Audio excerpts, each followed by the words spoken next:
Vamos seguir, meus amigos. O Arthur Lira, de quem falamos, presidente da Câmara, considera a medida provisória que limita compensações de créditos de PIS e COFINS um erro político do governo federal. Ele optou por aguardar uma decisão do STF antes de tomar uma posição na Câmara, diante da insatisfação empresarial que pode levar o assunto à Justiça.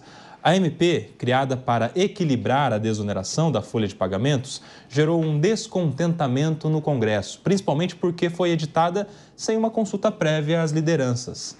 Deputados do agronegócio pressionam por sua rejeição em plenário, enquanto o presidente do Senado, Rodrigo Pacheco, enfrenta pressões para devolvê-la ao Executivo. Essa é a tal MP da compensação. Agora eu quero saber a sua opinião sobre essa MP, se você acha boa a MP da compensação, ô Leandro Ferreira, porque a gente está aí em um governo que critica muito o calote dos precatórios da gestão passada, né? Sim. Poxa, o povo tem que receber dinheiro do governo, mas o governo foi lá e deu um calote e é isso que fez a meta ser alcançada e os números serem bons na economia e tal no resultado final. Calote do precatório. Mas a proibição de compensação dos créditos de PIS e COFINS não é também um calote no cara que detém esse crédito desses impostos? E aí? Calote do precatório não pode, mas calote do PIS e COFINS pode? Explica essa, Leandro. Ô, Koba, esse problema decorre justamente do maior erro da presidente Dilma, que eu não estou achando, não estou dizendo aqui que o impeachment foi a única coisa errada. Teve erro do governo Dilma. E o maior erro do governo Dilma foi, sem sombra de dúvida, a quantidade de desonerações que se criou nesse país, né, que criou privilégio para gente que não é tão eficiente quanto fica garganteando por aí. Então, essa medida provisória faz parte de um contexto em que trata-se da correção de diversas distorções do sistema tributário brasileiro que beneficiam quem tem mais dinheiro nesse país. Esses créditos, essa MP, tem que ser devidamente julgada com base naquilo que leva em conta o sistema tributário como um todo. Seria importante corrigir isso de forma integral e não apenas ficar corrigindo através de compensações desses créditos PIS e COFINS, né, que eu não acho que é a maneira mais adequada, muito menos através de medida provisória, como a gente acabou de debater aqui, que é um excesso de função legislativa por parte do Executivo. Está criticando o governo. Estou criticando o governo. Eu duvido que foi sem avisar. Eu duvido. Não vai nenhuma MP sem avisar. Isso eu tenho razão para dizer que, assim, não existe isso. Fomos surpreendidos. Mas eu entendo que é talvez algo que está fora do tempo correto e que poderia ser por meio de outros projetos que corrigissem outras distorções ainda maiores do que essa do crédito PIS. Convenceu, Moniquinha? Claro que não. Claro que Você concorda, então, com o governo? Não, acontece se você começa falando que o o Judiciário está excedendo seus poderes, e o que nós estamos vendo aqui é o Legislativo está esperando a fala do Judiciário, o STF tem que se pronunciar, porque é isso, mandaram uma MP que não faz o menor sentido. O Brasil funciona num sistema de imposto de valor agregado, ou seja, você vai pagar imposto sobre o valor que você está agregando. E aí, por mais que se diga, não, na regra vai ser só a partir, não está mudando a regra no meio do jogo, só vai valer para os contratos futuros, está mudando a essência do imposto. Se você não dá o crédito, você não está cobrando só pelo valor agregado, você está agora cobrando pelo todo. E esse que é o problema dessa discussão, é que você está mudando a essência do imposto no Brasil. Em vez de ser um imposto de valor agregado, você está fazendo um imposto que é sobre o tudo. Então, independente, realmente, a MP deve ter sido avisada, realmente é um erro do governo, agora é um erro gravíssimo e extremamente profundo, que não está sendo olhado do jeito que ele deveria estar sendo olhado. De novo, a gente está discutindo se é uma pequena conta, de novo a sanha arrecadatória, e não estamos olhando que o que ele está fazendo aqui é muito mais grave do que a discussão de alguns centavos. Sim. Fala, Davi. Ô, Koba, eu queria frisar aqui o potencial destruidor dessa medida provisória no sistema tributário para os contribuintes em especial. Vai fazer mal? Explica. Mas muito mal, muito mal. Vamos lá. Nós estamos falando do regime de tributação de PIS e COFINS, né? Chamado regime não cumulativo. Você é tributarista, né? Sim. Vou tentar traduzir. Nosso especialista, por favor. Eu vou tentar traduzir, porque traduzir sistema tributário no Brasil é a coisa mais difícil do mundo, né? Mas tentando traduzir, PIS e COFINS tem um regime de apuração chamado não cumulativo, né, que as empresas adquirem insumos, geram crédito. Na hora que dão saída no produto, geram débito. Débito menos crédito é a balança do pagamento que eu vou fazer, né? Empresas exportadoras, por exemplo, que não têm o PIS e COFINS na ponta, acumulam crédito. E acumulando o crédito, o que elas fazem? Compensam com outros tributos. Não com PIS e COFINS, porque ela não tem o PIS e COFINS, mas compensa, por exemplo, com o imposto de renda, com a contribuição social sobre o lucro. O que o governo fez? Não pode compensar mais com outros tributos, só com PIS e COFINS. Bolas, mas eu não tenho PIS e COFINS. O que eu vou fazer? Não sei. Se vira. Esse é o primeiro ponto. Se vira.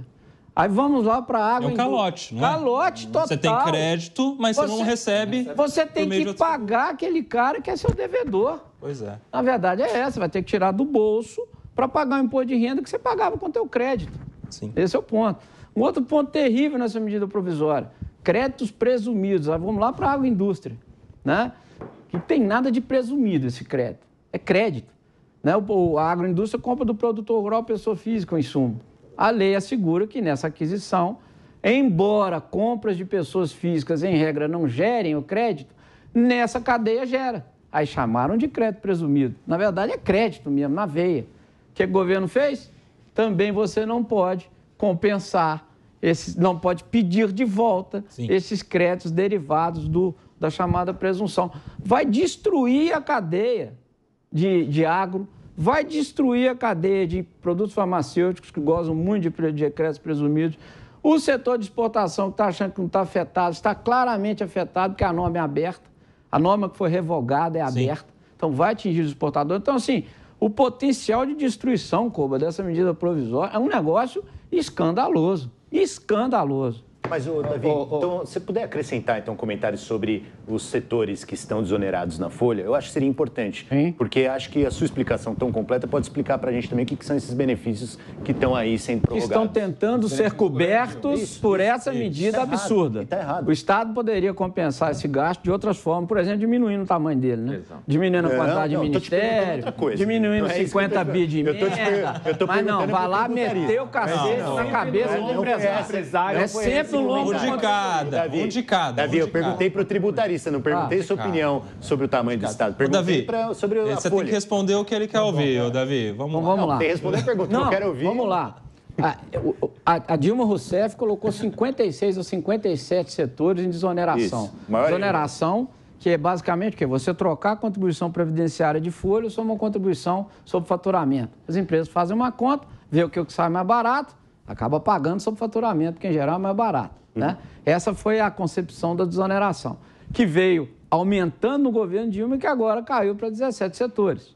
Né? Isso que apesar que era disso, provisória. que era, sim, sem dúvida. Não, Leandro, a desoneração para mim é um remendo muito mal feito. Mas um remendo por quê? Porque o Brasil nunca enfrentou a verdadeira mazela. Qual é a mazela no Brasil? O custo da contratação do trabalhador, o custo da contribuição previdenciária das empresas. Ninguém nunca enfrentou isso. O cara vai lá contratar o sujeito, paga 2 vezes. Né? Um salário custa 2 para a empresa. Então, ninguém nunca quis encarar isso. Governo nenhum quer mexer nessa ferida. E aí veio a Dilma. Não, vamos aqui criar um sistema de incentivo, de subsídio para os maiores empregadores do Brasil. Remendo. Remendo.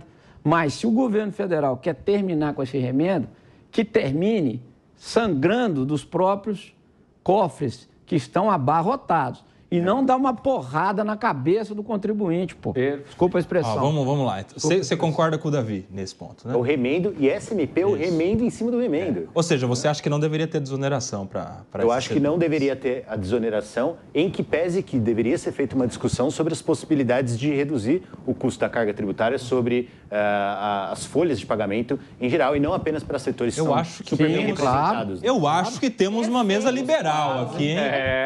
Eu acho que temos uma mesa liberal, você vai poder se associar ao Livres da nossa Mônica Rosenberg. Eu estou aguardando o convite faz tempo, eu não sei porquê. Koba. Agora, você sabe que Ricardo Rossi, quero a sua opinião, eu acho que deveria, sim, ter essa desoneração para esses setores. Por quê? Porque é o setor que mais emprega e que essa geração de emprego gera produtividade, riqueza, renda, que acaba chegando no cofre público indiretamente, por outros meios, pelo crescimento e pela geração de empregos que esse incentivo dá. Eu acho que eu sou menos liberal, portanto, aqui na mesa. Como é que você vê? Porque o empresário conta com isso também, né? Sem dúvida nenhuma. É sempre no lombo do empresário. Vale lembrar que essa desoneração no governo da Dilma tinha como objetivo de manutenção dos empregos, que havia uma queda nos empregos no Brasil. Então, houve um movimento do governo para tentar segurar os empregos, desonerando essa categoria. E agora é um calote tributário que o governo quer dar com a sanha arrecadatória, porque o governo não consegue cortar na própria carne, o governo não consegue fazer um equilíbrio fiscal decente,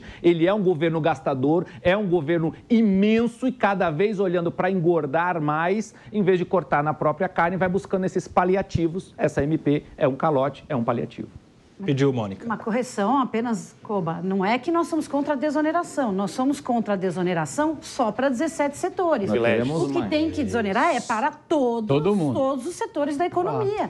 Para que possa, talvez, até gerar mais imposto, porque vai girar a economia, faturar mais e, com isso, pagar mais imposto, mas não sobre a folha.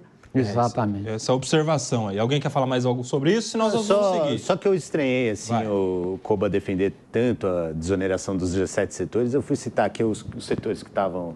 Fui ver quais eram os 17 setores. Eu vou perguntar para ele depois qual é o setor aqui que ele está defendendo. Vamos ver. Não estou defendendo nenhum setor. Eu só acho que se são 17 setores que mais empregam, sejam eles quais forem, que tenham esse benefício para continuar empregando, gerando emprego. Eu gosto da geração de emprego, viu, Leandro? Eu também. Porque o emprego, como que é? O trabalho dignifica o homem. Essa é uma frase conservadora que aparentemente o Leandro também gosta. É isso? Está na entrada de Auschwitz.